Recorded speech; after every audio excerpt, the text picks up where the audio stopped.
Mes amis, parlons aujourd'hui de la solitude de l'homme. L'homme vit seul. Et justement, il a le sentiment qu'ainsi, il est capable de tout et qu'il peut se passer de l'autre et à plus forte raison se passer de Dieu. Rappelez-vous le slogan qui avait été à un moment donné en vogue, ni maître ni Dieu. C'est-à-dire que l'homme se suffit à lui-même. Belle illusion parce que la vie telle qu'elle se présente à nous nous enseigne le contraire.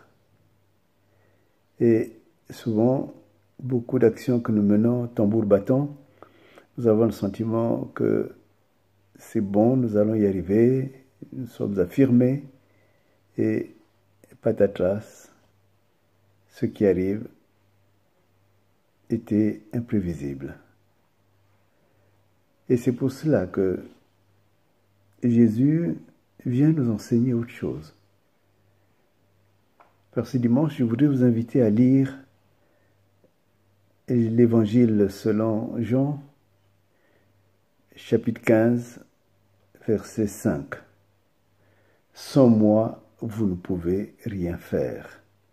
Voilà l'affirmation de Jésus-Christ. Et vous conviendrez avec moi que c'est une affirmation radicale. Et dans ce monde du relativisme dans lequel nous vivons, on a tendance à dire peut-être que, ou bien, bon, on ne sait jamais. Mais Jésus, ce n'est pas cela. Jésus est Dieu. Il sait ce qui est nécessaire et ce qui ne l'est pas. De la même manière, il avait dit que je suis le chemin, je suis la vérité et je suis la vie. Nul ne vient au Père que par moi. C'est une expression qui a choqué, qui continue à choquer, mais pourtant c'est elle qui sauve une multitude des hommes et des femmes. Et il en est de même aujourd'hui, il vient nous apprendre une vérité.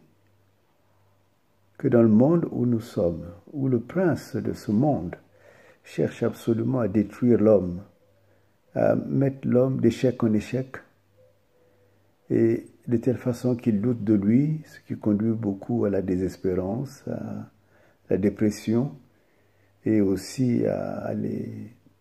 Il y en a même qui vont jusqu'au suicide, mais qui conduit aussi au doute sur Dieu. Si Dieu existait, comment se fait-il que? Alors que souvent on l'accuse alors d'être faible, d'être incapable d'agir et même de ne pas exister, de n'être qu'une illusion de l'homme. Alors que souvent, là où nous disons si Dieu était là, existait, il s'agit des actions que nous avons menées tout seuls, sans même poser la question à Dieu s'il fallait ou pas les mener. Et c'est pour cela que le texte d'aujourd'hui est un enseignement primordial pour nous, pour les autres, pour nos enfants, mais aussi pour nos peuples.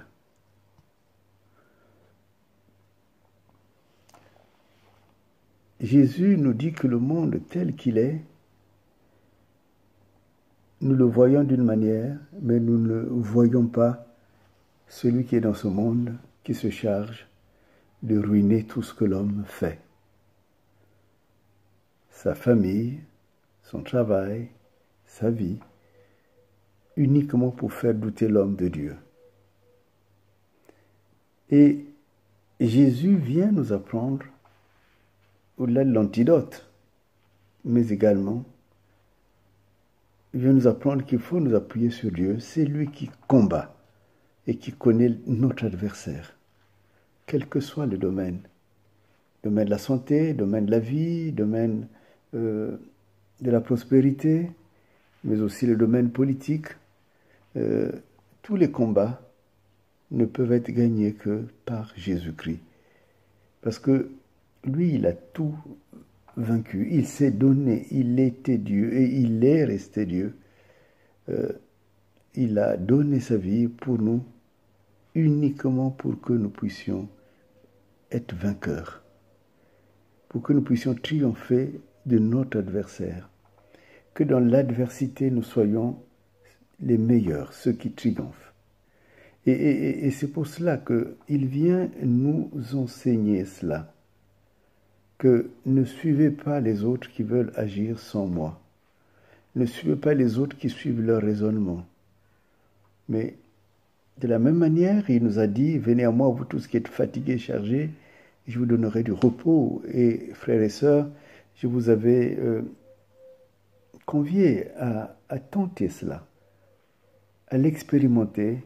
Et je sais que beaucoup l'ont expérimenté et le repos, ils l'ont eu. Et aujourd'hui, il dit, vous pouvez gagner, vous devez gagner, parce que vous êtes la tête et non la queue. Vous n'êtes pas des losers, vous n'êtes pas des perdants, vous êtes des vainqueurs.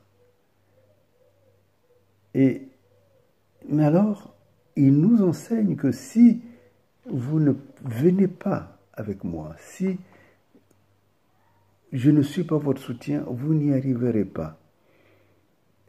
Mais à l'inverse, et c'est ce à quoi je voudrais vous convier aujourd'hui, avec moi vous ferez des exploits. Avec moi, même abattu, brisé, même renié par tout le monde, vous vous leverez et vous serez le premier ou la première. Avec Dieu, nous ferons des exploits. Ceux qui l'ont expérimenté l'ont vu. Et si vous ne l'avez jamais expérimenté, je vous invite à le faire. Parce que tout ce qui semblait impossible, Dieu l'a réalisé. Rappelez-vous, Sarah, à qui on avait dit que quand je reviendrai, Sarah, ta femme, aura un enfant. Et Sarah avait ri. C'est pour ça d'ailleurs que Dieu a changé son nom. Sarah avait ri parce qu'il disait, mais mon homme est épuisé et moi-même je suis aussi physiologiquement épuisé. Et bien, dans cet épuisement, même quand le corps ne répond plus, Dieu vient refaire le corps. Et c'est pour cela qu'il est important pour vous aujourd'hui d'expérimenter ce que je vous dis. Faites confiance à Jésus, quels que soient les domaines. Dites-lui, je te fais confiance. Viens avec moi. Combat pour moi. Enseigne-moi à combattre. Et vous vous rendrez compte que vous serez victorieux. Mieux, vous irez